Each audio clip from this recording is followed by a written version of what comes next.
ya berita orang orang apa yang tengah kejadian di Nanggro orangnya. Cedera katanya kali harga petapat peng bacu tapat ubina kemampuan na yang juk 30,000 na yang juk 30,000 man saboh Aceh man tikam Aceh ge petapat belanjanya untuk ge belau taboh lemo dan taboh kameng untuk pegat kanduri syuhada dan sambut bulan Ramadan. Jadi acara gepegat di sana di Pasi Lo, Bak Jerat, Tengku Cik di Pasi. Jadi orang-orang benar depa Bandung, watai acara karab dah mulai bak tanggai pet belah uro Sabtu,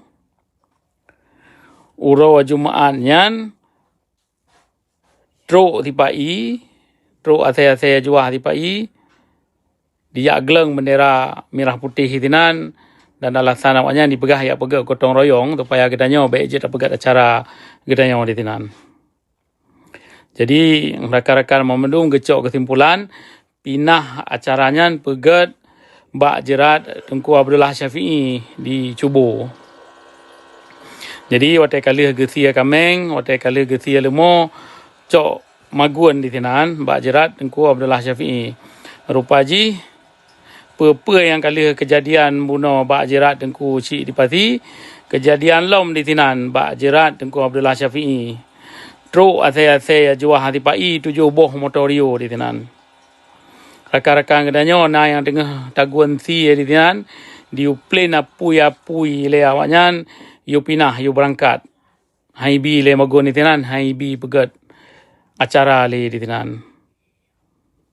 Jadi yang perlu lombi berita orang-orang Muhammadiyah ni kalen kiban palih dan jihad penjajahnya.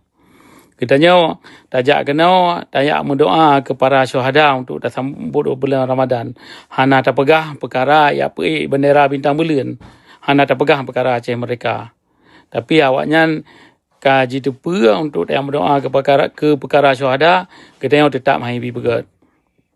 Jadi kita nak lebut cok kesimpulan pegat acaranya bak rumah cedera katanya Tengku Nyadin di tinan di Patilo. Jadi orang-orang yang hana lom teka kanan acara hana jadi tak pegat Bak Jerat Tengku Cik di Pasi atau Bak Jerat Tengku Abdullah Syafi'i karena di tam le saya juahnya jadi tak pegat bak acara bak rumah benar bak rumah Tengku Nyadin di Patilo.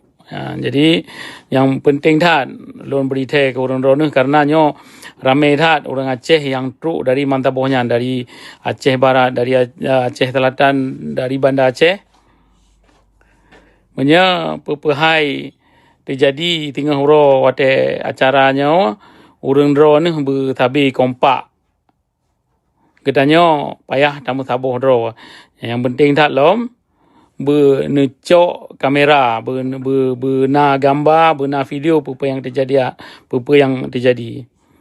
Dan benda tu persit, benda tengah dicok video, benda dipoh cedera-cedera katanya, baik nekalan matang dan neluh apa dengan kejadian, payah bantu cedera-cedera katanya. Karena waktu dia minta bantuan Temiang dan Aceh Utara Berota yang kejadian. Yang tengah cok video, cok laju.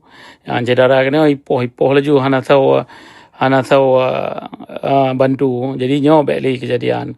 Yang benda tu penjajahnya termakut jih ke gedanya gedanya tamu sabuh dro dan gedanya kompak dan gedanya ramai nyan bertabi ni ingat hanjit akubah cedera gedanya tidro dipoh lihat saya juahnya menan bacut pesan dari loan ke orang-orang Muhammadiyah mudah-mudahan apa yang tak pubutnya bermahasih Nabi Allah.